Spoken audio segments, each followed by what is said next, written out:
Good morning students. आज के video में हम जो जीवाणु होते हैं उनमें फ्लैजेला है, तो फ्लैजेला के आधार पर जीवाणु कितने प्रकार के होते हैं उनको देखना है, यहाँ पढ़ना है, समझना है। तो देखें कशाभिका, तो कशाभिका होती क्या है पहले तो हम यही जानेंगे। तो कशाभिका क्या है, जैसे कि यहाँ लिखा है प्रोटीन की लंबी एक समान मोटाई वाली संरचनाएं क्या कहलाती हैं, कशाभिकाएं कहलाती हैं। तो ये कशाभिकाएं हैं, देखें ये सभी क्या है, कशाभिकाएं हैं जो जीवाणुओं में क्या होती हैं, पाई जाती हैं। तो कशाभिकाएं समझ गए होंगे क्या है, ये किसकी बनी होती है, प्रोटीन की बनी होती हैं, और ये कैसी होती हैं, लंबी होती हैं और एक समान मोटाई की होती। तो बस इसी से बन जाता है प्रोटीन की बनी क्या है, प्रोटीन की बनी या प्रोटीन की लंबी एक समान मोटाई वाली जो संरचनाएं हैं उन्हें क्या कहते हैं, कशाभिकाएं कहते हैं। तो प्रोटीन की बनी लंबी एक समान मोटाई वाली संरचनाएं क्या कहलाती हैं, कशाभिकाएं कहलाती हैं।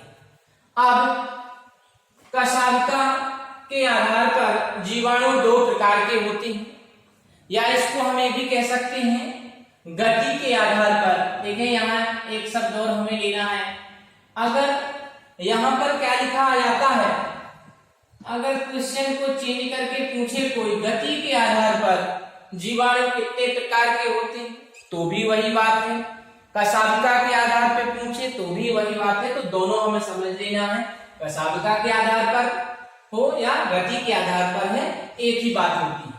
क्योंकि गति कशाभिकाओं के द्वारा होती है, तो जिनमें कशाभिकाएं पाई जाएंगी वो गतिशील होंगे, जिनमें नहीं पाई जाएंगी वो कैसे होंगे, अचल होंगे या अगतिशील होंगे। तो देखते हैं कि इसमें यहाँ दो भागों में हमने बांटे हैं, इसके आधार पर जीवाणु कितने दो प्रकार के हैं। तो ए ट्राइकस, तो यहाँ समझना हमें ट्राइकस मतलब क्या, कशाभिका, तो इतना याद रखना है। ए हटा लें तो क्या है ट्राइकस, और ट्राइकस का मतलब क्या होता है, कशाभिका, और ए का मतलब क्या है, अपसेंट।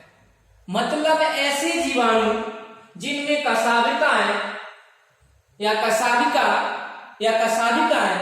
अनुपस्थित होती हैं या अपसेंट होती हैं, उन्हें क्या कहते हैं, ए ट्राइकस जीवाणु कहते हैं। समझ गए होंगे, ए को अपसेंट और ट्राइकस मीन्स कशाभिकाएं, इसी से बनती हैं। ऐसे जीवाणु जिनमें क्या होती हैं, कशाभिकाएं अनुपस्थित होती हैं, उन्हें क्या कहते हैं, ए ट्राइकस जीवाणु कहते हैं। और जब इनमें कशाभिकाएं अनुपस्थित हैं तो ये क्या होते हैं, ये चल नहीं सकते हैं, इसलिए इनको क्या कहते हैं, अचल जीवाणु भी कहते हैं। तो ए ट्राइकस का है, अचल का है, एक ही बात होती है। और ये जो यहाँ पर चित्र बनाया गया है, ये चित्र के माध्यम से देखेंगे कि इसमें क्या है, कहीं पर भी कोई भी फ्लैजेला नहीं है।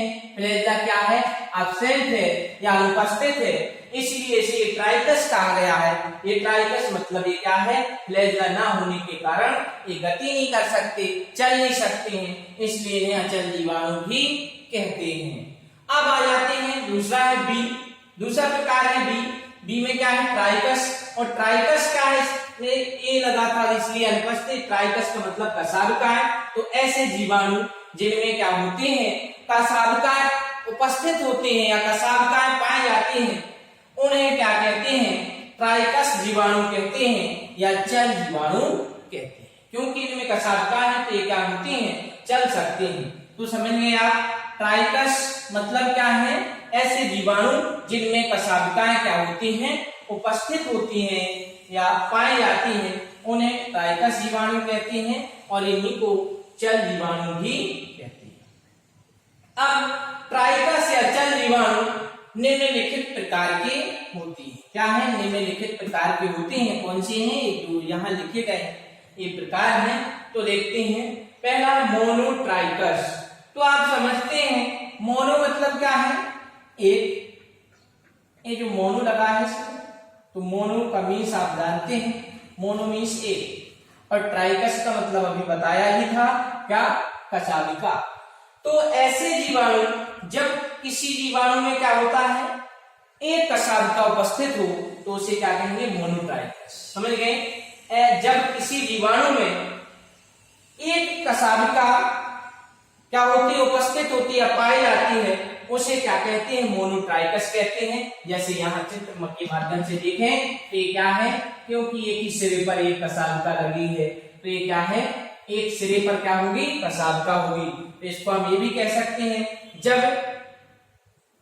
जब जीवाणु के एक सिरे पर एक कसाबिका उपस्थित होती है तो उसे मोनोट्राइकस जीवाणु कहते हैं। आगे चलते हैं, एम्फीट्राइकस। तो एम्फी मीन्स क्या होता है, जैसे आपने पढ़ा होगा एम्फीबिया। एम्फीबिया मतलब उभयनिष्ठ। उभयनिष्ठ का मतलब इस सिरे तो यही, तो दो से समानता दर्शाती हूं, तो ये एम्फीट्राइकस। तो एम्फीट्राइकस का मतलब है जिसके दोनों सिरे पर, तो कह सकते हैं जब जीवाणु के दोनों सिरों पर कसाबिका उपस्थित होती हैं तो उन्हें क्या कहते हैं, एम्फीट्राइकस कहते हैं। क्या कहेंगे, एम्फीट्राइकस जीवाणु कहते हैं। ये भी समझ गए होंगे, एम्फीट्राइकस जीवाणु किन्हें कहते हैं, जिनके दोनों सिरों पर कसाबिकाएं उपस्थित होती हैं, उन्हें एम्फीट्राइकस कहते हैं। तो यहाँ एक चित्र बना है, चित्र के माध्यम से भी देख सकते हैं, इसके दोनों ओर या दोनों सिरों पर क्या है, कसाबिकाएं हैं, ट्राइकस है, फ्लैजेला है, इसलिए इसको क्या कहते हैं, एम्फीट्राइकस कहते हैं। अब लोफोट्राइकस। लोफो मतलब कहते हैं गुच्छा। गुच्छा का मतलब है समूह में। तो लोफोट्राइकस क्या है, तो लोफो जब जीवाणु के एक सिरे पर क्या होती है, सिरे पर क्या होते हैं, फ्लैजेला या कसाबिका का क्या पाया जाता है, समूह पाया जाता है या गुच्छा पाया जाता है, तो ऐसे जीवाणुओं को क्या कहते हैं, लोफोट्राइकस कहते हैं। तो लोफोट्राइकस क्या है, जो आपका यहाँ ये है लोफोट्राइकस, देखें तो इसके क्या है, एक सिरे पर क्या है, समूह में क्या लगे हैं, फ्लैजेला लगे हैं या कसाबिका लगे हैं, तो इसलिए इन्हें क्या कहते हैं, लोफोट्राइकस कहते हैं। अब आगे चलते हैं, पेरीट्राइकस। अब पेरी मीन्स क्या होता है, चारों ओर, संपूर्ण परिधि, संपूर्ण सतह पर, तो पेरीट्राइकस। तो इससे भी हो जाते हैं जब जीवाणु के संपूर्ण सतह पर या चारों ओर क्या होते हैं, फ्लैजेला पाए जाते हैं या फ्लैजेला उपस्थित होते हैं, तो ऐसे जीवाणुओं को हम क्या कहते हैं, पेरीट्राइकस कहते हैं। तो ये इसकी संपूर्ण जो पूरा होगा उसकी सभी जगह क्या होंगे, संपूर्ण सतह पर चारों ओर क्या लगे होंगे, फ्लैजेला लगे होते हैं, फ्लैजेला पाए जाते हैं, तो ऐसे जीवाणुओं को क्या कहते हैं, पेरीट्राइकस कहते हैं। तो ये था गति के आधार पर या कसाबिका के आधार पर जो जीवाणु के प्रकार थे वो निम्न थे, दो थे जो हमने समझे। अब आज के वीडियो में इतना ही, धन्यवाद।